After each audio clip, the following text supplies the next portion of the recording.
Hi నమస్తే, నేను మీ Rapol Bhaskar advocate, Hyderabad. ముఖ్యంగా చాలామంది హైదరాబాద్లో ఉంటూ హైదరాబాద్లో ప్లాట్లు ఉన్నాయి. అది వ్యవసాయ భూమి కింద రిజిస్ట్రేషన్ చేయించుకుందామంటే ధరణి పోర్టల్ పోవాలి. ధరణి కాడికి పోతేనేమో తహసీల్దార్ దగ్గరికి పోతేనేమో మేము రిజిస్ట్రేషన్ చేయము, ఇది మీకు పాస్ పుస్తకం లేదు, టైటిల్ లేదు, ధరణిలో మీ పేరు లేదని తహసీల్దార్ వెలగొడతారు. లేదు మరి సబ్ రిజిస్ట్రార్ ఆఫీస్కి వచ్చి మా భూములు రిజిస్ట్రేషన్ చేయండి అని అంటే సబ్ రిజిస్ట్రార్లు ఏమంటారు, మీది గుంటలలో ఉంది, ఎకరాలలో ఉంది, కాబట్టి మీరు తహసీల్దార్ దగ్గరికి బాగుంటుంది. అక్కడికి పోతేనే వాళ్ళు రిజిస్ట్రేషన్ చేస్తలేరు, ఇక్కడికి పోతేనే వీళ్ళు రిజిస్ట్రేషన్ చేస్తలేరు, ఏం చేయాలి అనేటటువంటి దాని మీద పెద్ద ఎత్తున మరి చాలామంది జనం ఇబ్బంది పడతాం.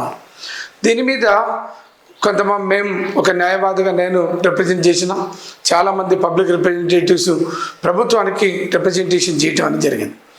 ఏం చేయాలి, పాస్ పుస్తకాలు లేవు, వ్యవసాయం చేస్తలేరు, హైదరాబాద్ సిటీలో భూములు ఉన్నాయి, ఎప్పుడు పాత పాస్ పుస్తకాలు వాటి మీద ఉన్నాయి. అప్పుడు వ్యవసాయ భూములు రాను రాను హైదరాబాద్ అంతా నగరం అంతా విస్తరించింది. మనకు సంబంధించినటువంటి భూములన్నీ కూడా హైదరాబాద్ ట్విన్ సిటీలలో ఒక భాగం అయిపోయినాయి, మున్సిపాలిటీలలో కలిసిపోయినాయి. మరి వ్యవసాయం చేస్తలేం కాబట్టిగా తహసీల్దార్ల దగ్గరికి పోయి పాస్ పుస్తకాలు అడిగితే మీ భూమి వ్యవసాయ భూమి కాదు కాబట్టి మేము చేయమని చెప్పేటటువంటి పరిస్థితి. లేకపోతే ఈ తహసీల్దార్ దగ్గర పాస్ పుస్తకం ఇస్తలేడు, రిజిస్ట్రేషన్ చేయమంటే పాస్ పుస్తకం లేదు కాబట్టిగా భూభారతిలో ధరణిలో నీ పేరు లేదు కాబట్టి రిజిస్ట్రేషన్ చేయమని అలగొట్టే పరిస్థితి. సబ్ రిజిస్ట్రార్ దగ్గరికి వచ్చి రిజిస్ట్రేషన్ చేయమంటేనే మీది ఎకరాలలో ఉంది, మేము చేయము, మీరే అక్కడికి వెళ్ళిపోండి అనేటటువంటి పరిస్థితి. దీని మీద పెద్ద ఎత్తున రాష్ట్ర వ్యాప్తంగా అనేక మంది మున్సిపాలిటీ పరిధిలలో భూములుండి, లేదు ట్విన్ సిటీలలో భూములలో పరిధిలలో భూములుండి ఇబ్బందులు పడుతూ ఒకవైపు అమ్ముకోలేక, ఒకవైపు బదిలీ చేయలేక, రకరకాలుగా వ్యవసాయం చేద్దామంటే వ్యవసాయానికి సంబంధించినటువంటి వాతావరణం లేదు, చుట్టూ విల్లాలు, ప్లాట్లు, ల్యాండ్స్, హౌసెస్ అన్నీ ఉన్నాయి. ఇట్లాంటి వాతావరణాలలో ఒక వ్యవసాయం చేయగలిగేటటువంటి పరిస్థితి లేదు.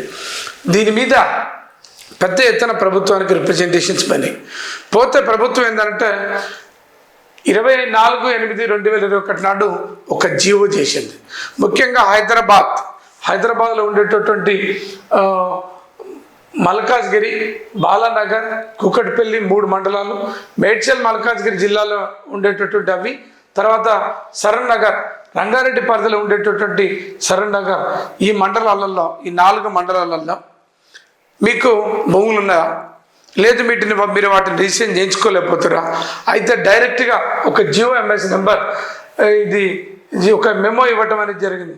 G2/257/2019 అనేటటువంటి ఈ దీని ద్వారా జియో ఎంఎస్ నెంబర్ 118 అనేటటువంటి ఈ జియోలని కోడ్ చేసుకుంటూ ప్రభుత్వం ఒక మెమోని, డైరెక్షన్స్ని రిజిస్ట్రేషన్ స్టాంప్స్ అండ్ రిజిస్ట్రేషన్ అథారిటీస్కి డైరెక్షన్స్ ఇవ్వడం అనేటువంటి జరిగింది. ఏంటి అంటే మనం ఇప్పుడు పాస్ పుస్తకాలు లేదు, రిజిస్ట్రేషన్ కాదనేటటువంటి భయం ఉండదు.